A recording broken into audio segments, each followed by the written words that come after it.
The massive space station hung in the darkness like a twisted metal flower. Its golden spires reached out toward the swirling purple clouds of the gas giant below. Ambassador Helen Carter pressed her face against the small window of her shuttle and watched the alien structure grow larger. She had never seen anything so beautiful or so threatening. "First time seeing a Galactic Council station," said Captain Jake Morrison from the pilot's seat. He was a young man with steady hands and calm eyes. "Makes you feel pretty small, doesn't it?" Helen nodded. She had spent 3 years preparing for this moment. Earth's first official meeting with the Galactic Council. The alien races that controlled most of the known galaxy had finally agreed to speak with humanity. It should have been the greatest day in human history. The shuttle docked with a soft bump. Helen straightened her blue diplomatic uniform and checked her datapad one more time. Behind her sat Dr. Alex Turner and Colonel Ryan Davis, both men. Looked nervous, but ready. They were the best Earth had to offer. The airlock opened with a hiss. Cool air rushed in carrying strange smells. Sweet like flowers, but sharp like metal. Helen stepped through first. Her boots clicked on the polished floor. The corridor stretched ahead of them, like something from a dream. The walls curved up and over their heads. Soft light came from everywhere and nowhere. "Welcome, humans," said a voice behind them. Helen turned to see her first alien. The creature stood 7 feet tall on 4 thin legs. Its skin was blue-green and covered in small scales. 2 large eyes sat on top of its head like black marbles. "I am Guide Nexville. The council waits for you." They walked through corridors filled with wonder. Creatures Helen had only seen in reports moved past them. Some floated through the air on gossamer wings. Others slithered along the walls, leaving trails of silver slime. A few looked almost human, except for their purple skin and extra arms. The council chamber was vast. The ceiling disappeared into darkness far above. Hundreds of aliens sat in curved rows around a central platform. At the front sat the most impressive beings Helen had ever seen. Their leader was massive. His golden skin seemed to glow with inner light. Jeweled robes hung from his broad shoulders. When he spoke, his voice boomed through the chamber. "I am Speaker Vextai of the Zephyrian Empire. We rule this council and most of the galaxy beyond. You are the humans from the Little Blue World." Helen stepped forward. "I am Ambassador Helen Carter, representing Earth and all humanity. We come in peace, seeking friendship and trade." Laughter erupted from the galleries. Not pleasant laughter, but the cruel kind that makes children cry. Speaker Vextai raised one massive hand and the chamber fell silent. "Friendship," he said slowly. "How amusing. Tell me, little human, do you understand where you are? This is the center of galactic civilization. We have ruled the stars for 10,000 years. Your species discovered fire yesterday." Helen felt her cheeks burn, but kept her voice steady. "We may be new to space travel, but we have much to offer. Our planet is rich in resources. Our people are hardworking and creative." "Yes, we know about your resources," said Speaker Vextai. "That is why you are here." He gestured to another alien who floated forward. This one looked like a giant jellyfish made of crystal. "Minister Kellenox will explain your new situation." The crystal being spoke with a voice like wind chimes. "After careful study, we have determined humanity's place in galactic society. You will surrender 70% of all planetary resources to the Council. This includes metals, water, energy sources, and biological materials." Helen's heart sank. 70%. That would leave Earth unable to support its population. "Which brings us to point 2, continued Minister Kellenox. "Half of all humans will be relocated to work colonies throughout Council space. These facilities require manual labor that your species is well suited for." "You're talking about slavery," said Colonel Davis, stepping forward. His hand moved toward his sidearm. Careful human, growled a new voice. General Mordak of the Zephyrian. Military rose from his seat. He was even larger than the speaker, with scales instead of golden skin. Scars covered his massive arms. Your weapons cannot harm us. Our shields would stop your primitive bullets like raindrops. Helen raised her hand to stop Davis from doing something foolish. What you're asking is impossible. Our people would never agree to such terms. Speaker Vextai's eyes narrowed. You misunderstand? We are not asking. We are telling. This is how things will be. Your species has two choices. Accept these terms or face complete destruction. And if we choose neither? Asked Helen. The speaker smiled, showing teeth like white daggers. Then you join the Kellen species in extinction. They also thought they were too proud to serve. Images appeared in the air above the chamber. Helen watched in horror as planets burned, cities turned to glass. Ships exploded in silent flashes. Billions of lives snuffed out like candles. The Kellen were more advanced than you, said the speaker. They lasted 3 days. How long do you think humanity would survive? Helen's mind raced. She had come here hoping to negotiate trade agreements and cultural exchanges. Instead, she faced demands that would end human civilization as she knew it. But she was a diplomat. Her job was to buy time and find solutions. I need to contact my government, she said. Surely you understand we cannot make such important decisions without proper consultation. Of course, said Speaker Vextai. You have one standard galactic day to consider our generous offer. Guards will escort you to quarters where you can send your messages. The guards were not gentle. 2 Zephyrian. Soldiers grabbed Helen's arms and lifted her off the ground. Their grip was strong enough to leave bruises. They carried her toward a side exit while the council watched with amusement. Wait, called Dr. Turner. You cannot treat a diplomatic representative this way. There are protocols. Your protocols mean nothing here, laughed General Mordak. You are animals pretending to be civilized. We will teach you proper behavior. The guards dragged Helen through narrow passages to a small room with no windows. They threw her inside and sealed the door. She could hear her companions being taken to similar cells nearby. The room had basic furniture and a communication terminal. Helen immediately began typing her report to Earth. Her fingers shook as she described the Council's demands. 70% of resources. Half the population enslaved. Submit or face extinction. As she typed, she remembered the images of burning worlds, the casual cruelty in alien voices, the way they looked at humans like insects. She finished the message with words that would change everything. They have made a grave mistake. They think we are weak because we are new to their game. They think we will submit because we are small. They are wrong. We are human. We adapt. We survive. We remember. And when we strike back, it will be with everything we have learned from them. Helen sent the message knowing it might be her last. Communication with Earth. Outside her cell, she could hear alien voices laughing about the new slaves they had acquired.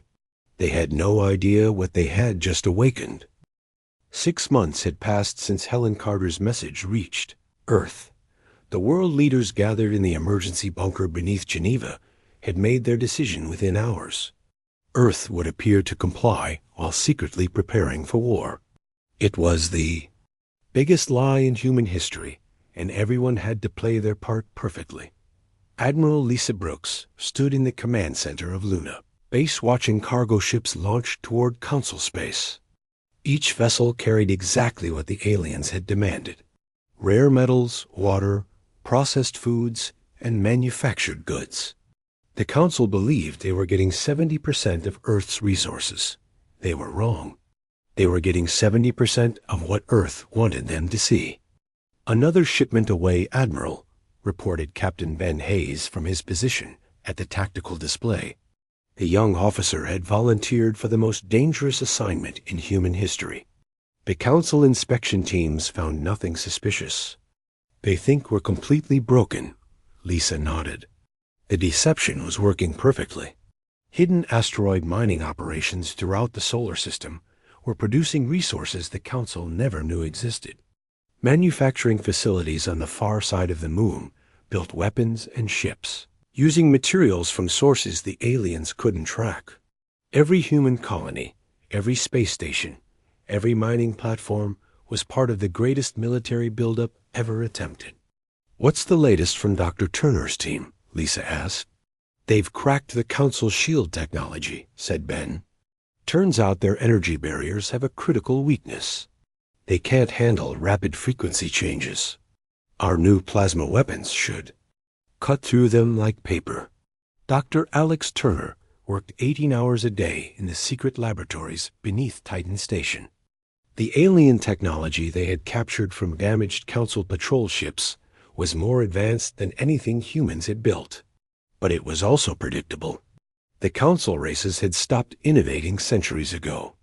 They relied on overwhelming power instead of clever design. "Sarah, bring up the tactical analysis," Alex said to his assistant Dr. Sarah Kim. The holographic display showed detailed breakdowns of every Council ship class and weapon system. "Their biggest advantage is their shields," Sarah explained. "But they've made them so powerful, they drain enormous amounts of energy. If we can force rapid shield cycling, they'll burn out their own power systems." Alex smiled. Human engineers had always been forced to work with limited resources. They built things that were efficient and adaptable. The Council built things that were impressive but wasteful. That difference would decide the coming war. Meanwhile, Colonel Ryan Davis trained the first generation of human space marines in facilities hidden throughout the outer system. These weren't regular soldiers. They were something new. Something the galaxy had never seen before. "Remember what we learned from the Council species data," Ryan told his newest squad. "Zephyrians are strong but slow. Calaxians are fast but fragile. Morphic races can change shape but need time to adapt. We're going to use their strengths against them." The Marines practiced in environments that simulated every known Council ship design. They learned to move in artificial gravity that could be suddenly reversed. They trained with weapons that could switch between lethal and non-lethal modes instantly. Most importantly, they learned to think like hunters instead of soldiers. "Sir, why are we practicing capture techniques?" asked Sergeant Kate Brown. She was one of Ryan's best squad leaders. "Shouldn't we focus on killing the enemy?" "Dead aliens can't give us information," Ryan replied. "We need to learn everything about their military, their politics, and their technology. This war won't end with battles. It will end when we understand them better than they understand themselves." Hidden among the asteroid belt, Agent Nina Walsh ran the most dangerous operation of all. She and her team had spent months disguising themselves as traders and refugees. They spoke alien languages. They wore alien technology. They had even undergone surgery to change their appearance. Now they moved freely through Council space, gathering intelligence that no satellite could provide. The Zephyrian First Fleet is being refitted at Nexus Station, Nina reported during her weekly transmission to Earth. They're replacing their old plasma cannons with something they call star burners. The work will take another 2 months. "What about the Council leadership?" asked her handler, Agent Tony Clark, from his position in Earth's Intelligence Center. "They're celebrating," Nina replied. General Mordak told his staff that humans are the most cooperative cattle they've ever domesticated. Speaker Vex Tai is already planning the next phase of exploitation. They want to use human genetic material to create better slave races. Tony felt his hands clench into fists. The aliens weren't just stealing Earth's resources. They were planning to use humanity as breeding stock for future slaves. That information would be classified at the highest levels. The general population couldn't know how completely the Council planned to destroy human dignity. Back on Earth, the preparation continued in ways that seemed innocent, but were actually deadly. Every human colony ship launched toward distant stars, carried more than families and supplies. They carried weapons, military personnel, and manufacturing equipment. If Earth fell, these hidden settlements would continue the fight. Factory workers, who thought they were building mining equipment, were actually constructing components for military vessels. Scientists who believed they were studying alien biology were really looking for ways to create biological weapons. Teachers who thought they were learning alien languages were actually being trained as intelligence operatives. The most impressive deception happened in full view of Council monitoring stations. Earth's space elevator carried a constant stream of cargo containers into orbit. The Council inspectors saw exactly what they expected to see: raw materials and manufactured goods heading for Council space. They never looked closely enough to notice that some containers were slightly heavier than others. They never wondered why certain shipments required special handling procedures. Hidden inside those containers were the components of humanity's secret weapon. A fleet of stealth ships that would appear as nothing more than space debris on Council sensors. Each vessel was small and carried only essential systems. No artificial gravity, no comfortable quarters, no wasted space for anything except weapons and life support. Captain Dan Miller commanded the first completed stealth ship from a cramped bridge that barely had room for 5 crew members. The vessel looked like a broken piece of asteroid from the outside. Inside, it carried enough firepower to destroy a Council battlecruiser. "How long until the fleet is ready?" asked Admiral Brooks during her inspection of the hidden shipyard. 3 more weeks for the first squadron," Dan replied. "The Council thinks we're completely defeated. They've reduced their patrols and moved most of their fleet to the core systems. When we strike, they won't know what hit them." Lisa nodded. Everything was falling into place. The Council's arrogance was their greatest weakness. They had stopped watching humanity carefully because they believed the humans were broken. They had no idea that every insult, every humiliation, every casual cruelty was being recorded and analyzed. Dr. Turner's latest report sat on Lisa's desk. It contained detailed plans for capturing Council technology, Council personnel, and Council territory. The aliens thought they were dealing with primitive mammals who would submit to proper training. They were about to learn the humans were something far more dangerous. They were a species that turned patience into strategy, humiliation into motivation, and apparent weakness into devastating strength. The quiet months of preparation were almost over. Soon the galaxy would discover what happened when humanity decided to stop being civilized. The attack began at exactly 0300 hours Galactic Standard Time. Admiral Lisa Brooks gave the signal from her command ship hidden behind Jupiter's largest moon. Across the solar system and beyond, human forces that had waited in silence for months suddenly came alive. Captain Ben Hayes felt his heart pound as the U.S. Retribution dropped its asteroid disguise. The rocky shell fell away in carefully planned pieces, revealing the sleek warship beneath. Around him, 40 other stealth vessels did the same. The Ghost Fleet was no longer hiding. "All ships report ready, Admiral," Ben said into his communicator. His crew had trained for this moment, but actually doing it felt like a dream. "Stealth systems are holding. The Council sensors still show us as debris. Begin Operation Phantom Strike." Lisa's voice came back calm and steady. "Remember, people, this is not about revenge. This is about survival. Hit them hard and hit them fast." The human fleet moved toward Kepler Station like shadows in space. The massive Council military base hung in orbit around a red dwarf star. It was the primary staging area for Council forces in this sector. More importantly, it was where they kept their most advanced weapons and their most experienced commanders. General Mordak stood in the station's command center watching displays that showed nothing unusual. His sensors detected some scattered asteroid fragments moving through space, but nothing threatening. The humans had been sending tribute shipments for months without any problems. Their spirit was completely broken. "Sir, we're receiving the weekly human cargo delivery," reported his aide, Lieutenant Kexmar. "Same contents as always.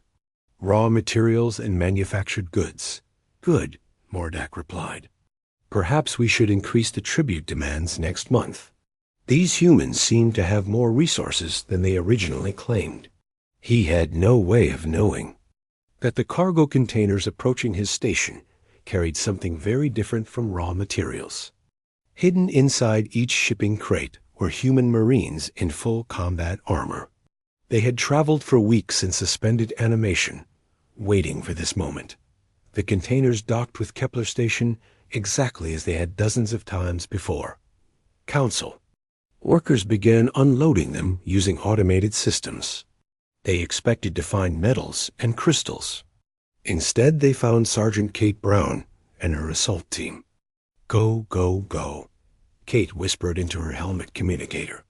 Her squad moved through the cargo bay like deadly ghosts. Their ceramic armor absorbed the station's sensor sweeps. Their weapons fired in complete silence. The first Council guards never knew what killed them. At the same time, Ben Hayes brought his ship alongside the station's main docking port. The Retribution looked like a supply vessel to Council sensors. The docking clamps engaged with soft clicks. Everything seemed normal until human Marines began pouring through the airlock. The Council had never faced an enemy like this. Their shields were designed to stop energy weapons fired from other ships. They couldn't stop Marines who were already inside their defenses.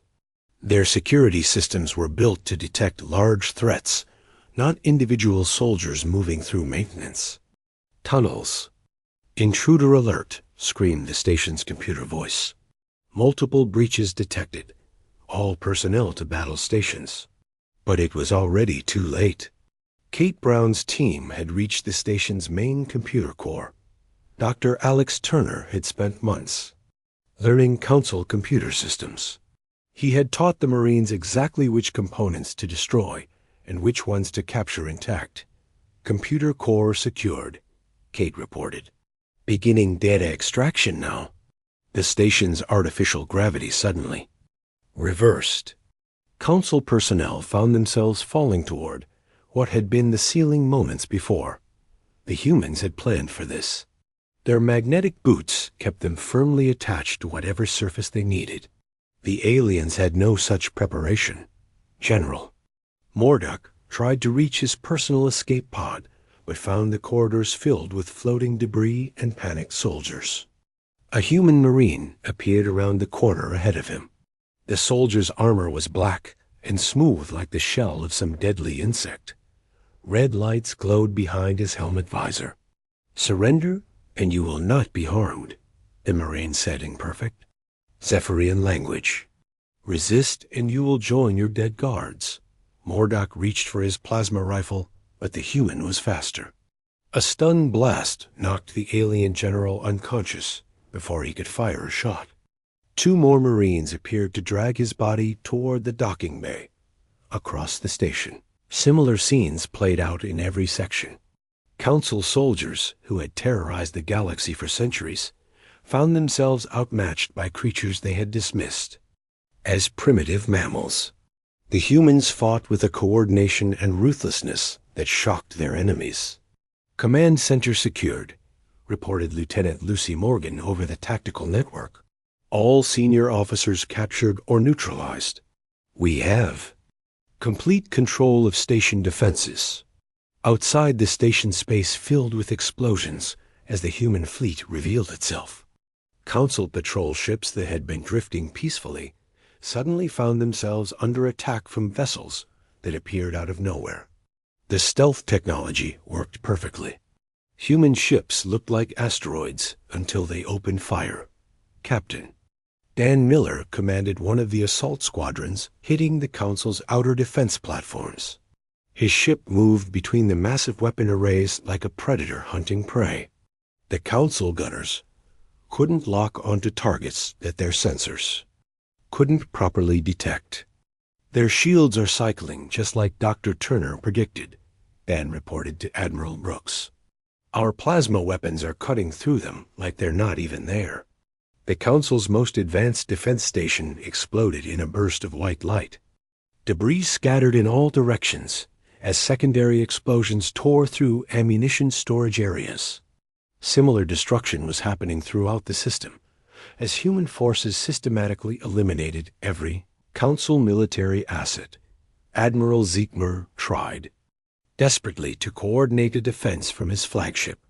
The massive battlecruiser was the pride of the Council fleet. Its shields could stop the weapons of entire enemy fleets. Its guns could destroy planets. But none of that mattered when the enemy was already inside the shield perimeter. Sir Human, vessels are appearing all around us, his tactical officer reported with panic in his voice. They're too close for our main weapons to target them. How did they get through our sensor net? Ziegmer demanded. Where did they come from? He never got an answer. Human boarding parties were already cutting through his ship's hull in dozens of places. The species he had thought of as harmless cattle had become something far more dangerous. They had become hunters. Agent Tony Clark sat in his intelligence center on Earth watching data streams from the battle. His cyber warfare programs were working perfectly. Every Council communication was being intercepted and decoded. Every tactical transmission was being jammed or redirected. The Council is trying to call for reinforcements, Tony reported to Admiral Brooks, but their messages aren't getting through. As far as the rest of their fleet knows, everything is normal in the Kepler system. The battle lasted exactly 4 hours and 17 minutes. When it ended, humanity controlled 3 major Council military installations and had captured or destroyed the entire local defense fleet. Not a single human ship had been lost. The Ghost Fleet had struck without warning and disappeared back into the darkness before the Council could respond. But this was only the beginning. Across known space, similar attacks were happening simultaneously. Human forces that had spent months hiding in asteroid fields and nebulae suddenly revealed themselves. The species the Council had dismissed as primitive animals had become something far more terrifying. They had become an enemy that struck from the shadows and left no survivors to tell the tale. The galactic balance of power had just shifted, and the Council didn't even know it yet. The news of humanity's attacks spread through Council space like wildfire. Within days, every alien government knew that their mighty military had been caught completely off guard. The humans they had dismissed as broken cattle had destroyed 3 major fleet bases and captured hundreds of their best officers. General Steve Parker stood on the bridge of his command ship, watching another Council stronghold surrender without a fight. The Calaxian defense station had seen what happened at Kepler and chose survival over pride. Their commander was already transmitting surrender codes and begging for mercy. Sir, the Calaxians are offering to switch sides, reported his communications officer, Lieutenant Mark Davis. They say they never wanted to be part of the Council anyway. They were forced to join after their homeworld was threatened. Steve smiled grimly. The Council alliance was fracturing exactly as human intelligence had predicted. When faced with a real threat, the different alien species were abandoning each other to save themselves. Their unity had been built on fear, not loyalty. Accept their surrender, Steve ordered, but keep them under guard. We'll decide what to do with them later. Across the galaxy, similar scenes were playing out. The Morphic Confederation had declared neutrality and closed their borders. The Crystalline Collective was sending secret messages offering to trade Council military secrets for protection from human attacks. Even some Zephyrian colonies were trying to negotiate separate peace treaties, but the core Zephyrian Empire refused to accept defeat. In the golden halls of their capital world, Speaker Vextai raged at his military commanders. The beings who had ruled the galaxy for 10,000 years could not believe they were losing to primitives who had barely learned to fly between stars. "How many ships have we lost?" Vextai demanded from his throne. His golden skin had turned pale with anger.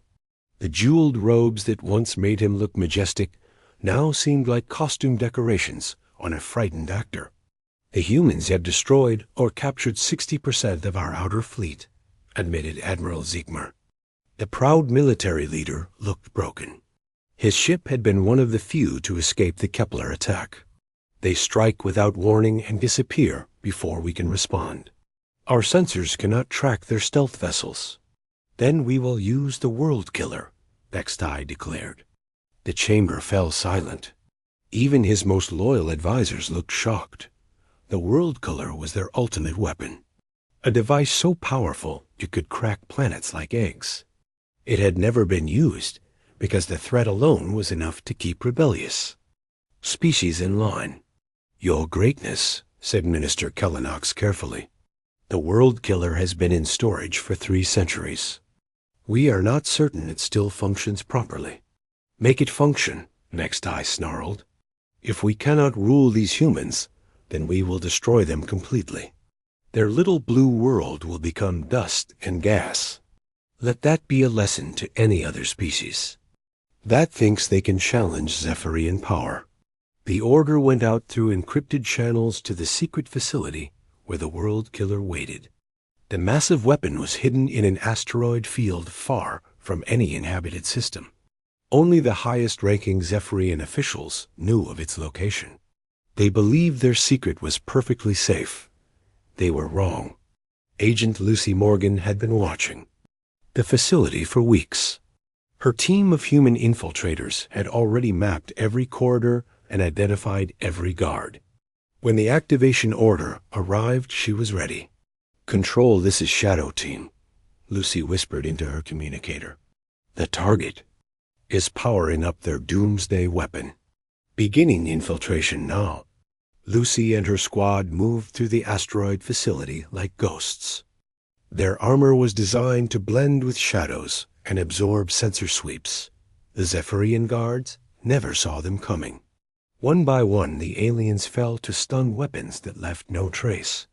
The weapon control center was vast and filled with machines that hummed with deadly energy. Alien technicians worked frantically to bring systems online that had not been used in centuries. Warning lights flashed as power levels climbed toward operational status. "The weapon will be ready to fire in 6 hours," reported the chief technician to his commander. "Targeting systems are locking on to the human homeworld coordinates." He never finished the sentence. Lucy's stunned blast dropped him to the floor. Her team swarmed into the control room, taking down every alien present. Within minutes, they had complete control of the most powerful weapon in galactic history. "Shadow Team to control," Lucy reported. "Package is secured. Beginning system analysis now." Dr. Alex Turner's voice came back through her earpiece. "Lucy, you need to reverse the targeting system. Instead of aiming at Earth, we want it pointed at the Zephyrian military moonbase." "Can you do that?" Lucy studied the alien control systems. The World Killer was enormous, but its design was surprisingly simple. Like all Council technology, it relied on brute force rather than clever engineering. "Give me 20 minutes, she said. Meanwhile, Captain Dan Miller was leading the most dangerous mission in human history. Ambassador Helen Carter was still imprisoned on the Council's main station. Rescuing her would require penetrating the most heavily defended facility in known space. But the rescue was about more than saving one person. It was about making a statement. "Remember, people," Dan told his assault team as their ships approached the station, "we're not just here to get the ambassador out. We're here to capture the entire Council leadership. Every alien who voted to enslave humanity is going to answer for their crimes." The station's defenses were impressive. Energy barriers that could stop battleship weapons. Automated gun platforms with targeting systems that never missed. Patrol ships that moved in perfect formation around the massive structure. It should have been impossible to attack, but human intelligence had found the weak points. Agent Nina Walsh had been sending detailed reports about guard rotations and security protocols for months. She had even managed to plant explosive charges in key locations. When Van's ships arrived, the station's defenses began failing in carefully planned sequence. "External shields are down," reported his weapons officer. "Internal barriers are cycling randomly. Something is causing massive system failures throughout the station." Dan smiled. "That would be our inside help." All ships move to docking positions. Marines prepare for boarding operations. The assault was swift and brutal. Human forces poured through the station's corridors like an unstoppable tide. The council guards, who had seemed so impressive 6 months ago, were overwhelmed by soldiers who fought with tactical precision and deadly efficiency. Speaker Vextai tried to reach his personal command center but found his path blocked by human marines. The beings he had called primitive cattle now stood before him in advanced armor, carrying weapons that made his guards look like children with toys. "You will surrender now," said the lead marine in perfect Zephyrian language. "Resist and you will be stunned and dragged to our ships unconscious. The choice is yours." For the first time in his long life, Vextai felt real fear. These humans were not the broken slaves he had expected. They were something far more dangerous. They were conquerors who had learned from their enemies and turned that knowledge into devastating power. Helen Carter walked out of her prison cell for the first time in months. The corridor outside was filled with human soldiers and captured council officials. The species that had humiliated her was now being led away in restraints. The balance of power had completely reversed. "Ambassador," said Captain Miller with a respectful salute, "by order of Earth Command, you are to be escorted safely home. Your imprisonment is over." Helen looked at the defeated aliens being marched past her cell. 6 months ago, they had seemed like gods. Now they looked like what they really were. Bullies who had grown soft from centuries of easy victories. They had forgotten that the strongest predators were often the ones that looked harmless until they struck. "Captain," she said quietly, "I think our real work is just beginning." 6 months after the war's end, the galaxy looked very different. The golden spires of the former council station now flew human flags. Admiral Lisa Brooks sat in what had once been Speaker Vextai's throne room, reviewing reports from across known space. The transformation had been complete and swift. "Daily status report, Admiral," said Captain Ben Hayes as he entered the chamber. The young officer now wore the insignia of a fleet commander. "All former council territories are operating under human oversight. Resource production is up 30% from pre-war levels."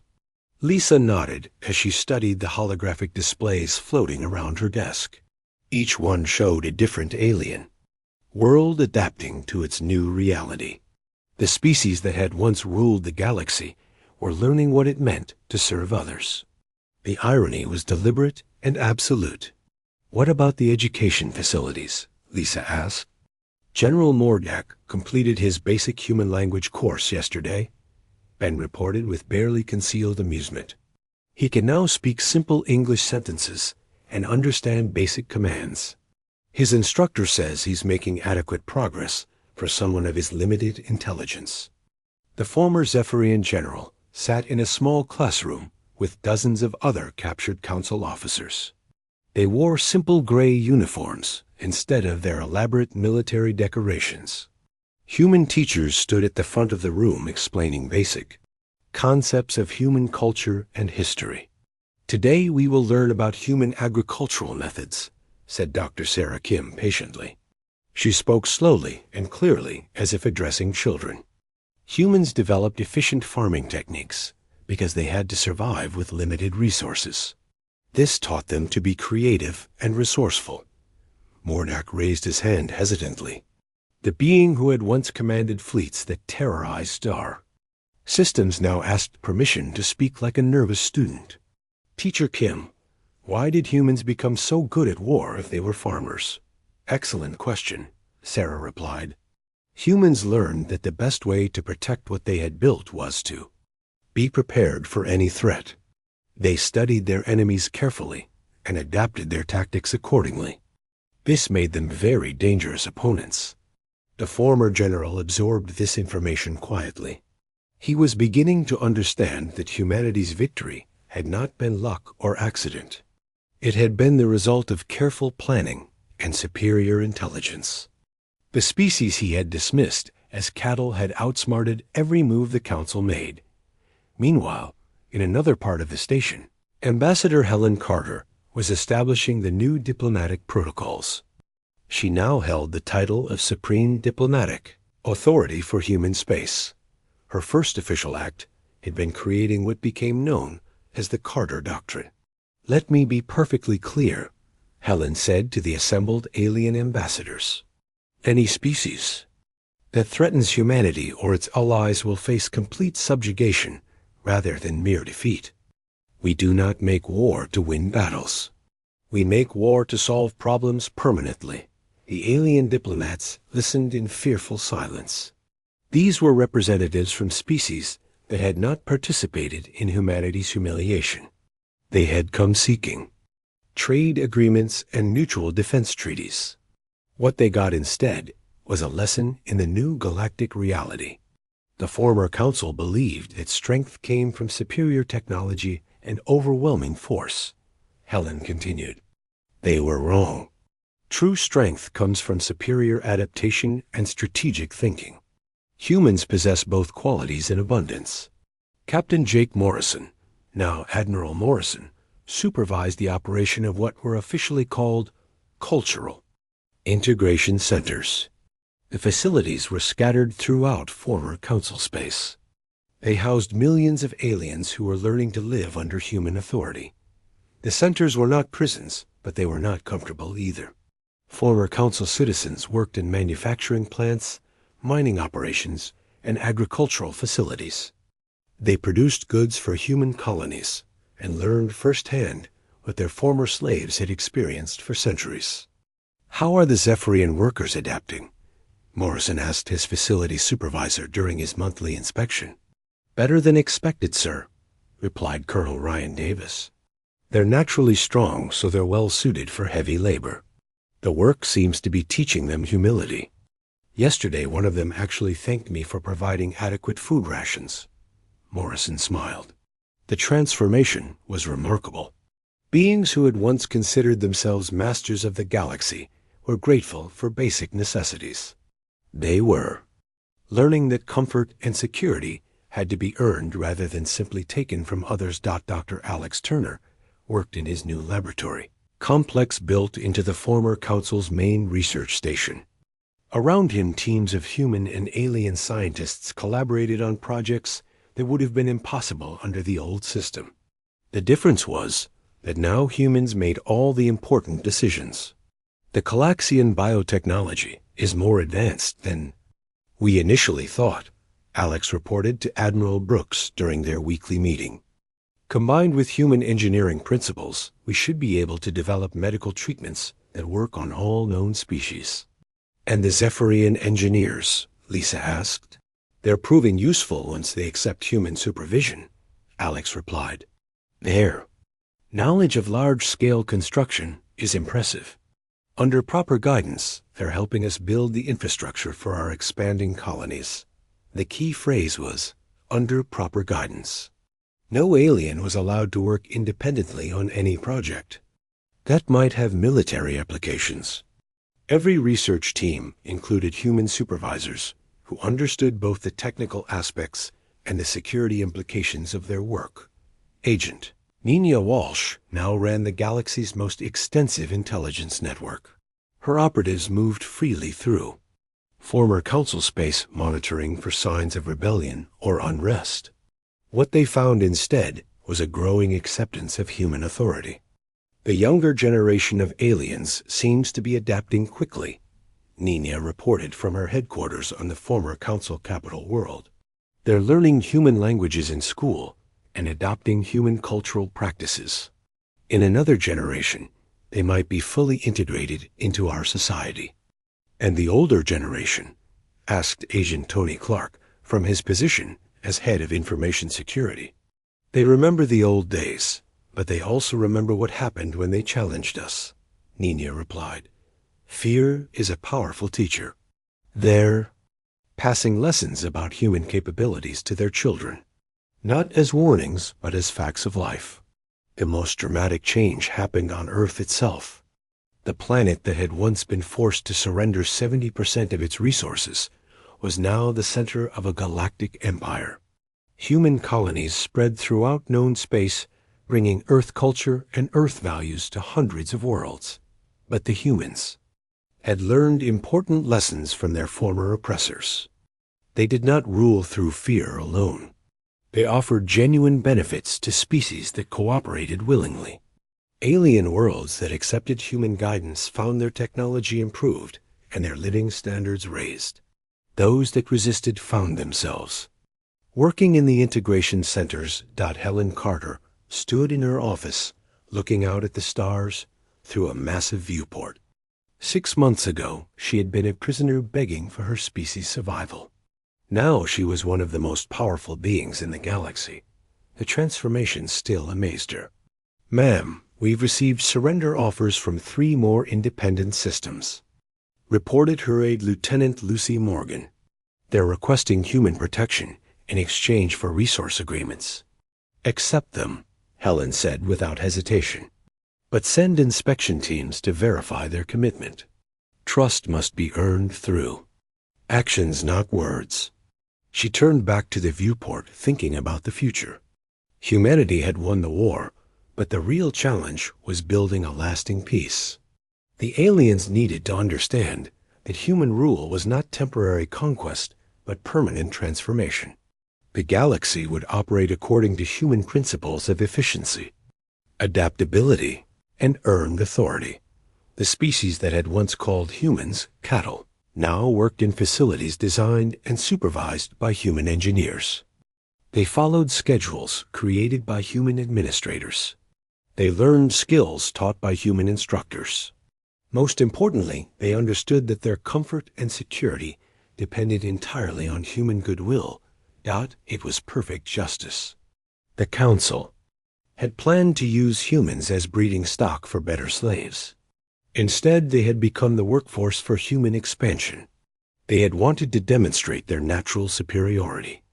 Instead, they had proven that intelligence and adaptability were more powerful than brute force and ancient pride. The galaxy now operated under human oversight, not through conquest, but through the complete intellectual and strategic superiority that the former council never saw coming. Humanity had turned patience into strategy, humiliation into motivation, and apparent weakness into devastating strength. The lesson would not be forgotten by any species that valued its independence. Age of human dominance had begun, and it would last as long as humanity remained the most adaptable and intelligent species in known space.